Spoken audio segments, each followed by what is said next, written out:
Hello Mark, this is Jeff and my student number is 35 and I'm junior. Christian Sam Kim, The Enchanting Music of Sign Language, filmed August 2015 at TED Fellows Retreat 2015. Piano. P is my favorite musical symbol. It means to play softly. If you're playing a music instrument and you notice a P in the score, you need to play softer. 2 Ps, even softer. 4 Ps, extremely soft. This is my drawing of a P tree, which demonstrates no matter how many thousands upon thousands of Ps there may be, you'll never reach complete silence. That's my current definition of silence, a very obscure sound.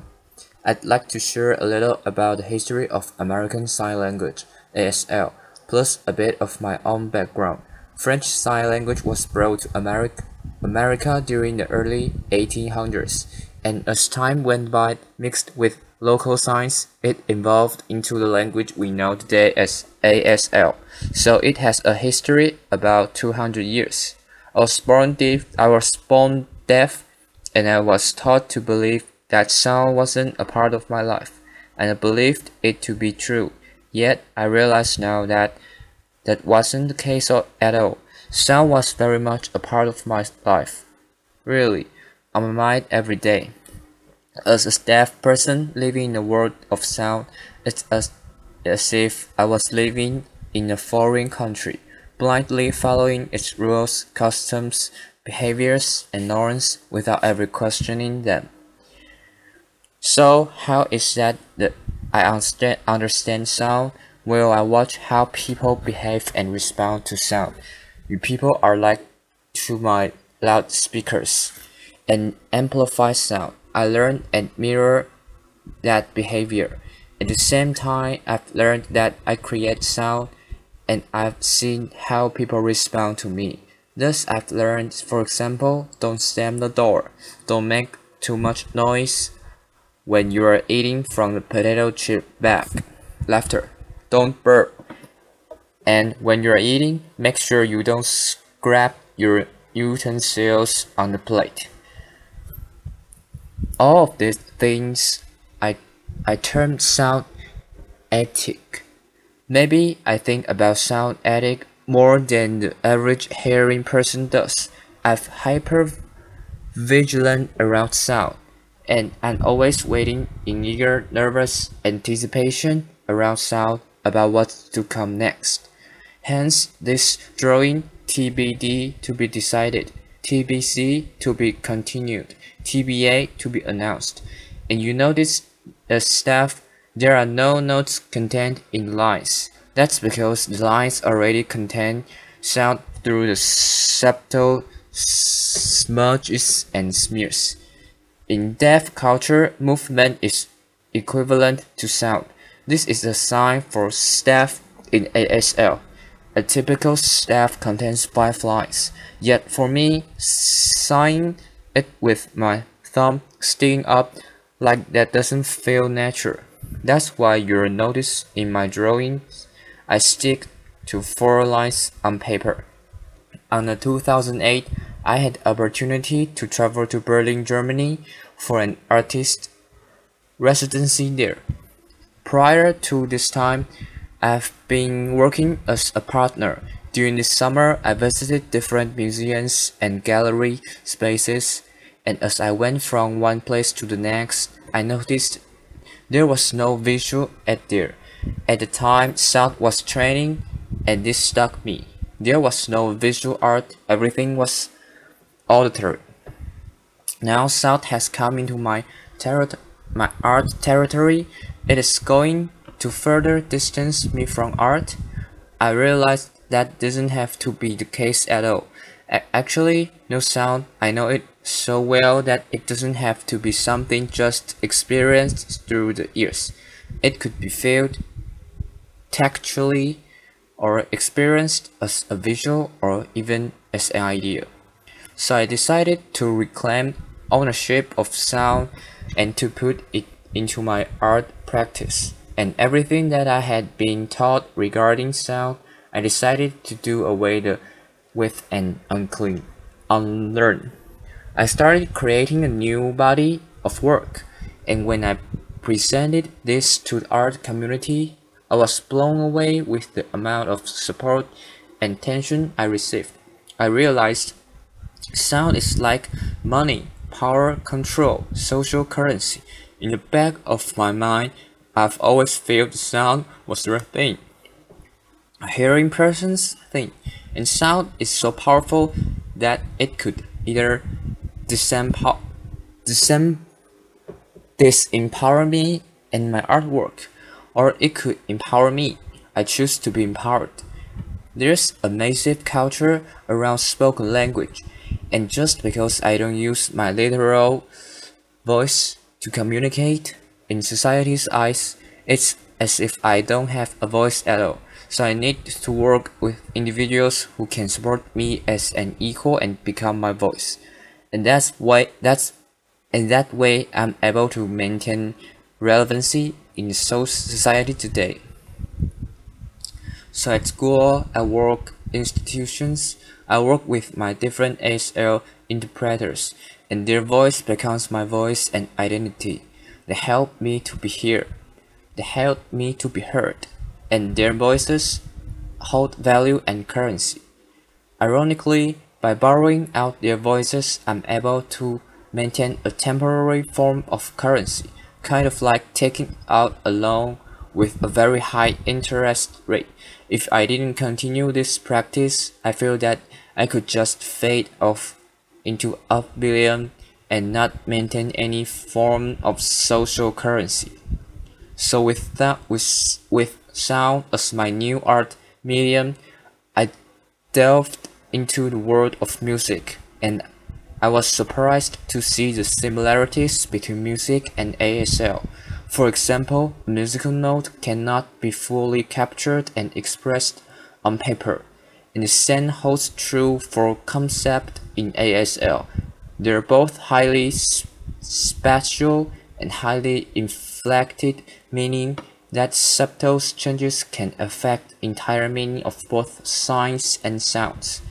I'd like to share with a piano metaphor to have you have a better understanding of how ASL works. So envision a piano. ASL is broken down into many different grammatically parameters. If you assign a different parameter to each fingers as you play the piano, such as facial expression, body movement, speed, hand shape, and so on, as you play the piano, English is linear language, as if one key is being pressed at a time. However, ASL is more like a chord. All 10 fingers need to come down simultaneously to express a clear concept or idea in ASL. If just one of those keys were to change the chord, it would create a completely different meaning. The same applies to music in regards to pitch, tone, and volume. In ASL, by playing around with these different grammatically parameters, you can express different ideas. For example, take the sign to look at it. This is the sign to look at. I'm looking at you, staring at you. Laughter, laughter. Oh, busted. Laughter. Oh, what are you looking at? Oh, stop. Laughter. I then started thinking, what if I was to look at ASL through a musical lens? If I was to create a sign and repeat over and over, it could become like a piece of visual music. For example, this is the sign for like a piece of music. All day I feel the same holds true for all night. All night, this is all night, represented in this drawing, and this led me to think about 3 different kinds of nights. Last night, overnight, signs, all night long, laughter.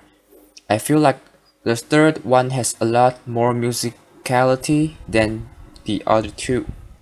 Laughter. This represents how time is expressed in ASL and how the distance from your body can express the change in time.